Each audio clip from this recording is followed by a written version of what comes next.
U.S. housing market is in rapid decline and shows no signs of slowing anytime soon. Interest rates have risen drastically and at an accelerated pace. For every percentage point increase in rates, a 10% reduction in buying power is realized. This results in the average borrower having lost between 40 and 50% of their purchasing power at the time of this recording. Total home sales by volume have fallen 31% from the recent highs, making the housing market less liquid and even more susceptible to lower prices. In this video, using a combination of forward and backward-looking data, we will evaluate if buying a home is a good financial decision in the current market. Since housing is widely accepted to be a key input for the health of the overall economy, this data will help inform your broader macroeconomic outlook. The percentage of homes with active price drops has risen 22.4% since the same time last year. This is a clear indication that buyers are gaining control over the market. Additionally, the NAHB Home Builder Sentiment Survey is reporting levels approaching that of the 2008 financial crisis. In this data set, anything over 50 is considered healthy or a positive outlook for home builders, and anything below 50 is negative or pessimistic. The current level is at 37 compared to the most recent high of 90. For context, it helps to know that during the 2008 financial crisis, this survey bottomed out at a level of 9. According to Redfin, the average median price for a home topped out at $430,000 in May of this year. Since then, the median price of a home dropped to $402,000. That's an equity loss of 7.4%. In my current city of residence, Austin, Texas, we have experienced more extreme price depreciation than the national average. We are currently down 16.7% from this year's peak. As if that wasn't enough, mortgage and refinance activity is at a 10-year low and slowing. The Federal Reserve has at the very least 2 additional rate hikes planned, making this trend very likely to continue.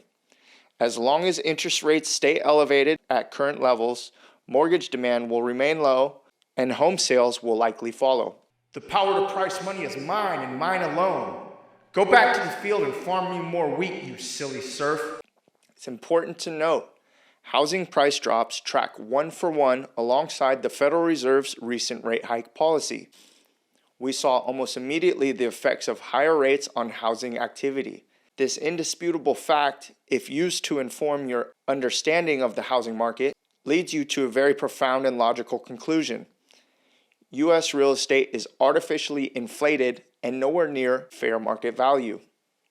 Despite what many real estate brokers tell you, the market is not based on fundamental analysis or a reasonable appraisal, but rather, what is the cost of money?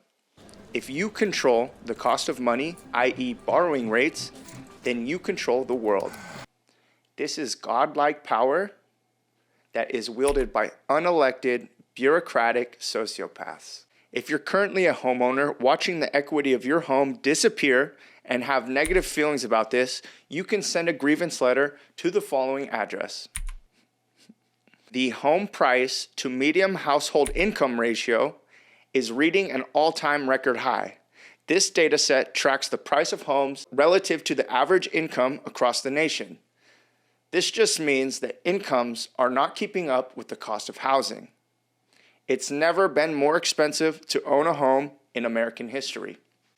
Additionally, the home price to median income index understates how unaffordable home ownership has actually become.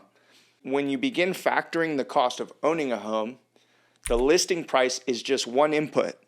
Insurance, maintenance, and tax liability are all rising in tandem, making home ownership exponentially more expensive.